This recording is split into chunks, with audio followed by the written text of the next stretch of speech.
দেশের বর্তমান সংসদীয় কার্যক্রম ও বিভিন্ন নীতিগত সিদ্ধান্ত নিয়ে একাধিক প্রশ্ন ও অভিযোগ তুলেছেন কুমিল্লা ৪ আসনের সংসদ সদস্য হাসনাত আব্দুল্লাহ। তার বক্তব্য ঘিরে রাজনৈতিক অঙ্গন ও সামাজিক যোগাযোগ মাধ্যমে সাধারণ মানুষের মধ্যে চলছে তুমুল আলোচনা। রবিবার মধ্যরাতে ৫১ মিনিট ১৮ সেকেন্ডের এক ফেসবুক লাইভ ভিডিও ইতিমধ্যেই ভাইরাল হয়ে পড়েছে, যেখানে তিনি কথা বলেছেন সংসদীয় কার্যক্রম নিয়ে।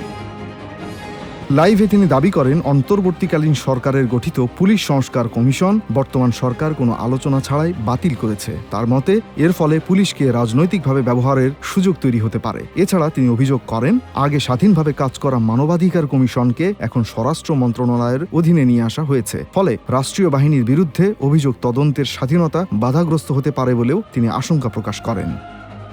বিচার বিভাগের স্বাধীনতা নিয়েও উদ্বেগ প্রকাশ করেন হাসনাত আব্দুল্লাহ। তিনি বলেন, সুপ্রিম কোর্ট সচিবালয় সংক্রান্ত অধ্যাদেশ বাতিলের মাধ্যমে বিচার বিভাগকে আবার আইন মন্ত্রণালয়ের প্রভাবাধীন করা হয়েছে, যা বিচার বিভাগের নিরপেক্ষতার জন্য ঝুঁকিপূর্ণ হতে পারে। স্থানীয় সরকার ব্যবস্থার প্রসঙ্গে তিনি দাবি করেন, নতুন আইনের মাধ্যমে নির্বাচিত প্রতিনিধিদের যে কোনো সময় অপসারণের সুযোগ রাখা হয়েছে, যা গণতান্ত্রিক ব্যবস্থার পরিপন্থী হতে পারে। সংসদে বিরোধী দলের ভূমিকা নিয়েও প্রশ্ন তোলেন তিনি। তার অভিযোগ, সরকারি দলের সদস্যরা দীর্ঘ সময় বক্তব্য দেওয়ার সুযোগ পেলেও বিরোধী দলকে সীমিত সময় দেওয়া হচ্ছে। এমনকি বিল পাশের আগে পর্যাপ্ত সময় না দিয়ে দ্রুত অনুমোদন নেওয়া হচ্ছে বলেও তিনি উল্লেখ করেন। লাইভের শেষাংশে হাসনাত আব্দুল্লাহ সরকারকে জনগণের কাছে জবাবদিহিতার আহ্বান জানান এবং রাজনৈতিক কর্মীদের অন্ধ আনুগত্য পরিহার করে নেতাদের গঠনমূলক সমালোচনা করার পরামর্শ দেন।